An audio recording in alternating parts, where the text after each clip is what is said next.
आज का वीडियो 3 चीजों को जोड़ के है।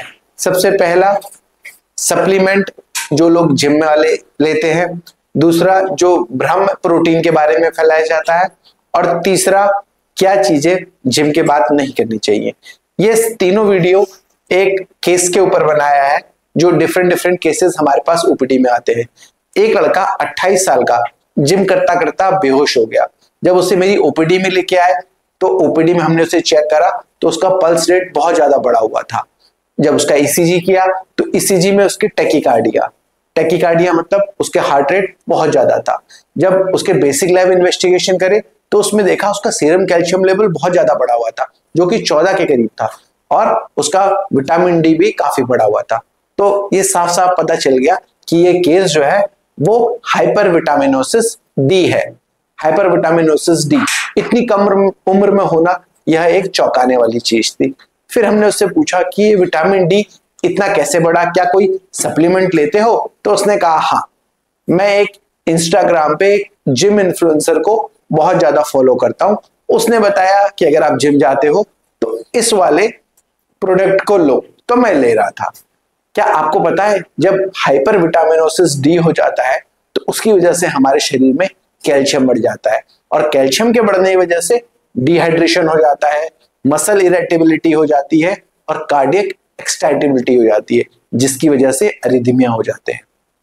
और जब हम जिम करते हैं तो आप मैग्नीशियम भी लेते हैं, प्री वर्कआउट भी लेते हैं, जिसकी वजह से ब्लड प्रेशर आपका और कम हो जाता है, और सिंपैथेटिक ड्राइव आपकी बॉडी की बढ़ जाती है, जिसकी वजह से भी अरिथमिया हो सकता है।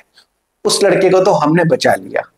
क्या ऐसे और भी लड़के होते होंगे जो इसकी वजह से कार्डियक अरेस्ट में जाके मौत हो जाती होगी? तो कृपया करके किसी के भी बोलने पर ऐसे डाइटरी सप्लीमेंट या ऐसे सप्लीमेंट ना लें। सबसे पहले अपना ब्लड टेस्ट कराएं, ब्लड में विटामिन डी, विटामिन B12 सबका मात्रा देखें, उसी के बाद जो है इन चीजों को देखें। फिर दूसरी चीज जो सबसे ज्यादा मिथ फैलाए जाते हैं कि प्रोटीन लेना सेफ है कि नहीं है। इसमें सबसे मेन जो ये बात पूछते हैं कि क्या डॉक्टर साहब प्रोटीन लेना सेफ है, ये वो लोग होते हैं जो रोज चाउमीन, पिज्जा या कोक पीते हैं, वही ये लोग वो बात पूछते हैं। प्रोटीन जो है वो हमारी बॉडी का बहुत ही इंपॉर्टेंट हिस्सा है। हमारी बॉडी की 1 से 1.6 ग्राम पर बॉडी वेट के हिसाब से हमारी प्रोटीन रिक्वायरमेंट होती है, जो कि आजकल डाइटरी में हम लोग नहीं ले पाते हैं। तो इसलिए प्रोटीन जो है वो बहुत ज्यादा लेना आवश्यक है हर किसी के लिए। उसी में अगर हम देखें जो जिम वाले लेते हैं, वेव प्रोटीन लें, केजिन प्रोटीन लें, पी प्रोटीन, सोया प्रोटीन, जो भी प्रोटीन लेते हैं सभी प्रोटीन जो है वो ज्यादा अच्छे होते हैं, बट उसमें जो ध्यान रखने वाली बात है कि वो अच्छे ब्रांड का है कि नहीं। अगर अच्छे ब्रांड का नहीं होगा तो क्या पता उसमें एडल्ट्रेशन ना हो, जिसकी वजह से आपको साइड इफेक्ट आ सकते हैं। साइड इफेक्ट बोले तो क्या, डाइजेस्टिव इशू। आप अगर ऐसा अडल्ट्रेटेड प्रोटीन लेंगे तो आपके पेट में ब्लोटिंग होना शुरू हो जाएगी, नोजिया का फीलिंग होगी।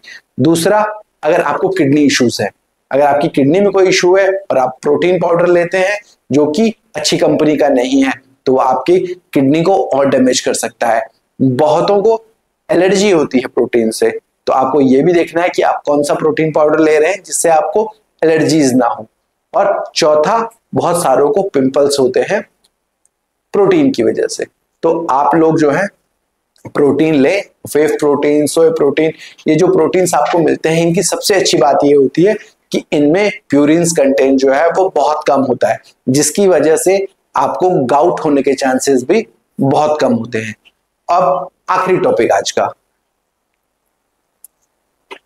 Precaution after gym. आप लोगों ने देखा होगा बहुत सारे लोग जो जिम जाते हैं वो क्या करते हैं, जिम जाने के तुरंत बाद हॉट वाटर शावर लेते हैं। जब हम जिम करते हैं तो हमारी बॉडी में जो हमारी ब्लड वेसल्स है वो वेसोडाइलेशन हो जाता है। वेसोडाइलेशन की वजह से ब्लड प्रेशर जो है वो कम हो जाता है।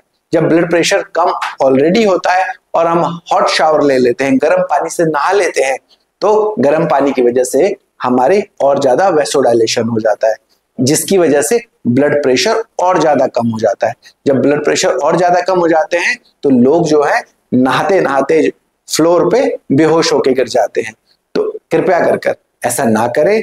जब आप जिम करें, जिम के 15 या 20 मिनट बाद अपनी बॉडी को ठंडा होने दें।